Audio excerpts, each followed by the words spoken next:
and I am the editor, creator, and producer of what you're watching right now, Blade Talk. If you are new here, welcome, and you find this presentation helpful, informative, do me a huge favor and hit that like button. Do me an even greater favor and subscribe to my channel. I always appreciate all the support that I am given. So in today's presentation, I wanted to address an email that I received. I recently did a presentation on anti-Semitism in the Christian Bible. And the question was, is there anti-Semitic passages in the Quran? My answer is absolutely. But I want to go over just 3 Quranic verses, and let's let you be the judge. Let's hit that intro and let's begin.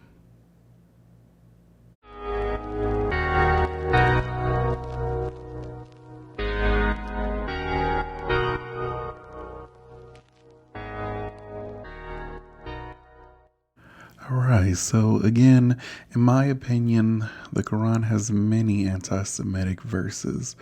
But in this presentation, I'm going to let you be the judge, and you let me know if I'm exaggerating or if I'm just flat out wrong in the comments down below.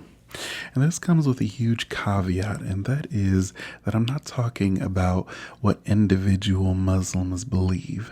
I understand that some people may have, I have a Muslim friend or a Muslim family member and they don't follow this. Individuals can choose what to believe and what not to believe. I'm only discussing what Islam teaches from the Quran itself. Okay? Having said that, our first verse comes courtesy of Surah chapter 5, verse 32. If you've ever studied Islam, or even if you haven't, you've probably heard a portion of this verse at some point because it is most frequently used and quoted in the West to display that Islam is a religion of peace. After every terrorist attack, you'll hear Muslim apologists, journalists, politicians quote from this verse. And what I want to do is read the verse as they would read it, and then I want to shed light on the context of the actual passage. So, let's read what the verse states.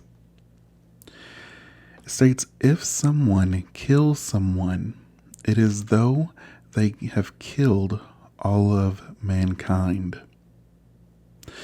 This is how politicians and journalists quote this verse without taking in the entire verse in context.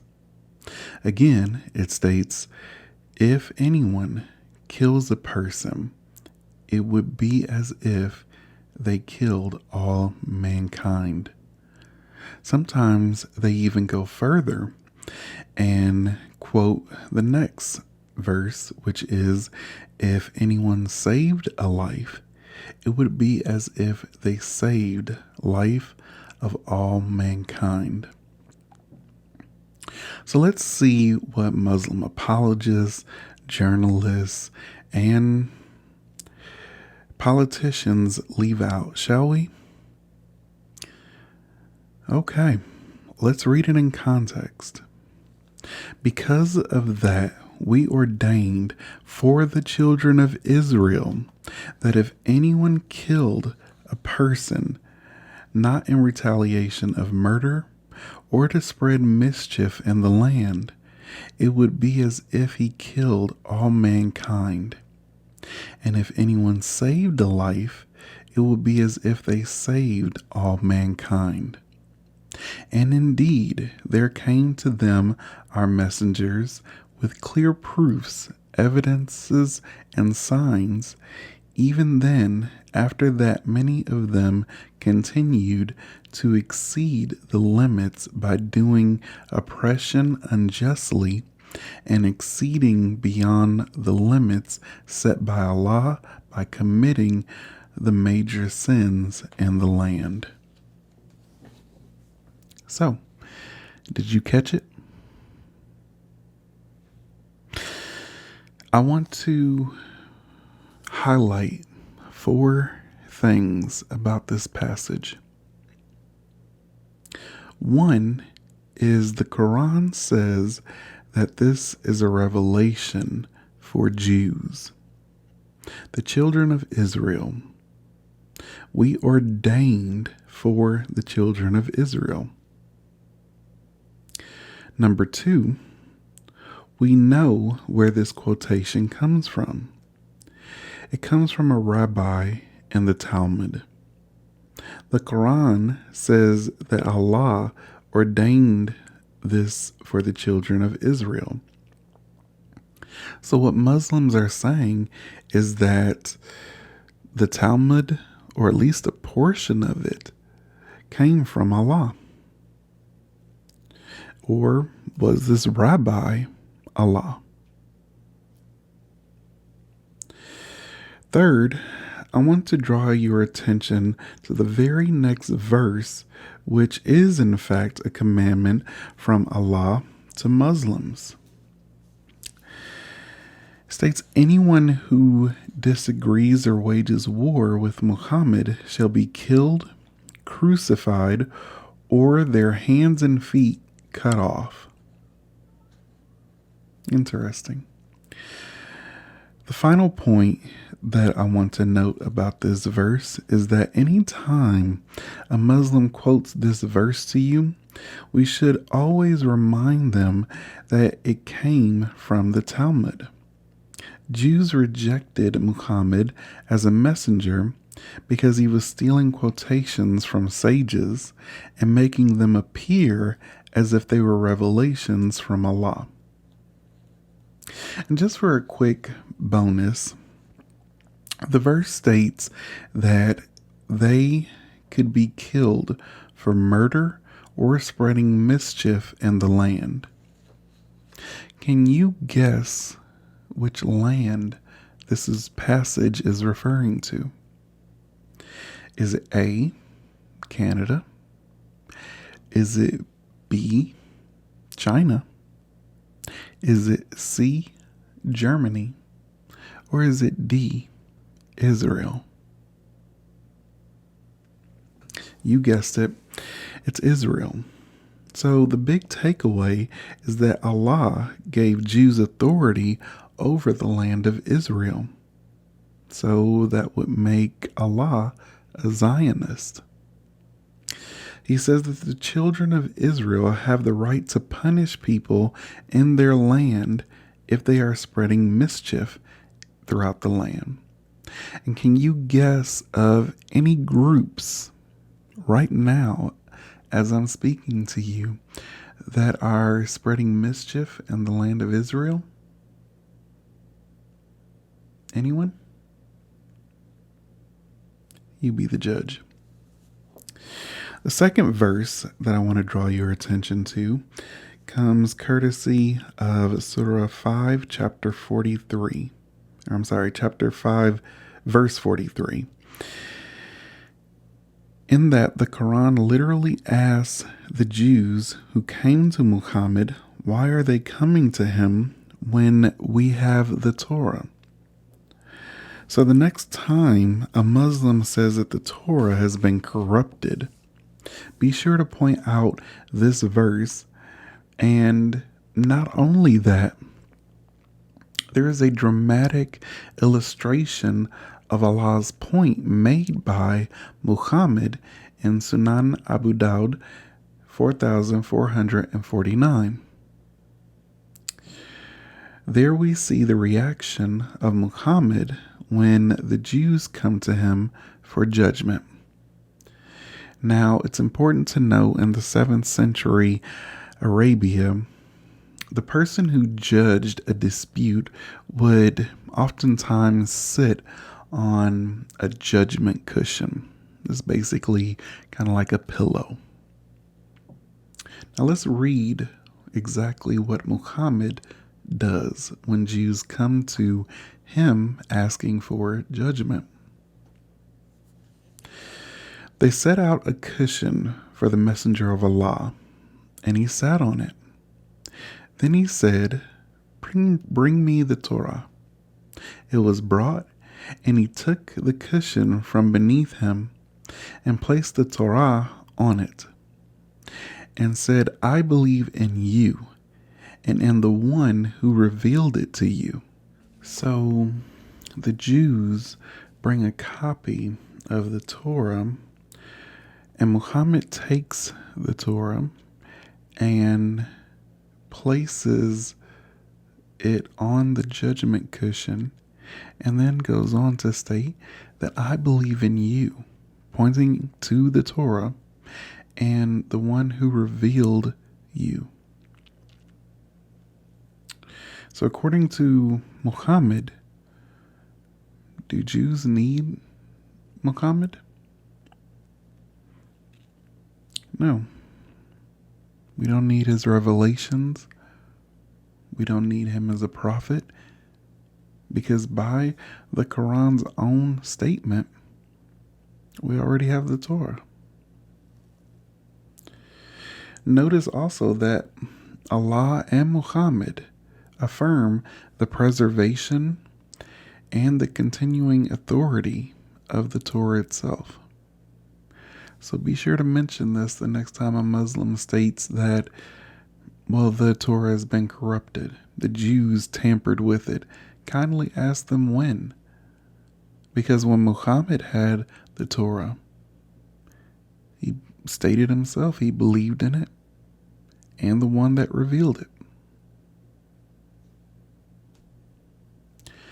Last verse comes courtesy Surah chapter 5, verse 82. States, verily, you will find the strongest among men in enmity to the believers, Muslims, the Jews, and those who are al-mushrikun, which is basically those who associate partners with Allah.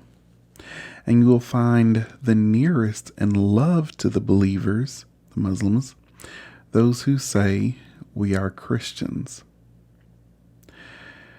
That is because amongst them are priests and monks, and they are not proud. So the greatest enemy of Muslims, according to Surah chapter 5, verse 82, are Jews and those who associate partners with Allah. The closest in love to the Muslims are the Christians. Now, it's interesting how the Quran changed based on how Muhammad was feeling. So let me explain. In the beginning, Muhammad started receiving revelations in Mecca. The message of the Quran was, at that time, it was Muslims, Jews, and Christians all united as monotheists against the polytheists. Later, Muhammad and his followers moved to Medina, and it was a very important test for Muhammad because he had spent a little over a decade telling his followers that the Jews would accept him as a prophet. Muhammad assured his followers that he was mentioned in the Torah. In the book of Trust Me, Bro, chapter, just take my word for it. When Muhammad moved to Medina, there were 3 tribes of Jews there. His followers got the opportunity to see if what Muhammad was stating was accurate. The Jews rejected him, and that is when the message of the Quran conveniently changed to Muslims and Christians are united against pagans and Jews. Now, eventually, the Christians rejected him as well, so then it just became Muslims are against everyone. Sadly, the Quran claims that Jews would be the biggest threat to Islam because we rejected their prophet. And that has had a long lasting impact on many Muslims and their view of future events.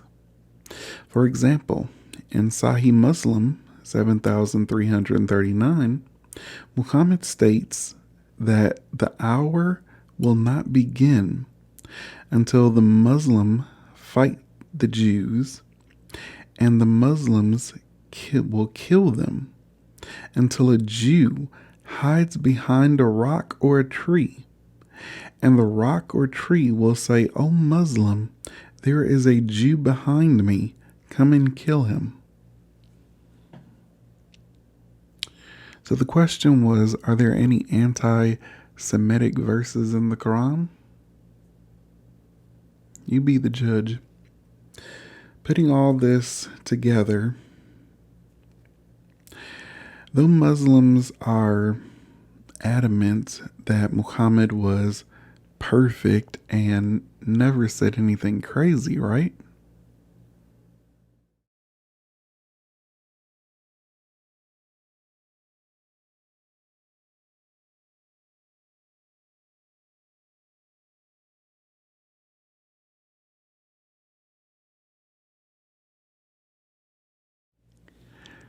Yeah. Um, I would say that the Quran is definitely anti Semitic in some parts.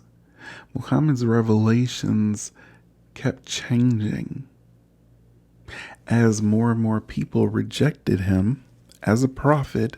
They became his enemy. And because they were his enemy, Allah stated that he would be justified in killing them, crucifying them, cutting off their hands and their feet. But the fact remains that according to the Quran, the biggest threat, the biggest enemy of Muslims are Jews. Even goes so far as to say that nature itself will turn on us. That trees and rocks will start to talk and say to a Muslim, "Come kill this Jew behind me."